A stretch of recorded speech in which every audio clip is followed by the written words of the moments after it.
how to use Instagram DM inbox folder trick. To use this folder trick on Instagram DMs, you simply have to open the application itself, then head to your inbox or tap this paper plane icon from the bottom navigation bar.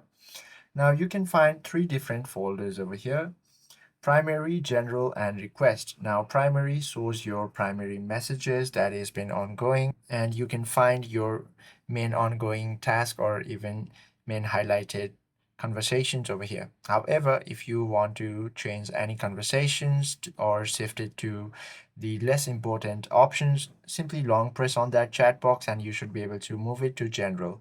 Now simply tap on this general and you should be able to find all these conversations that are not quite important to you. And you can also simply tap on this request option where you will find all these message requests that have been made to you by non-followers, and you can simply tap on it and accept it and start to message them.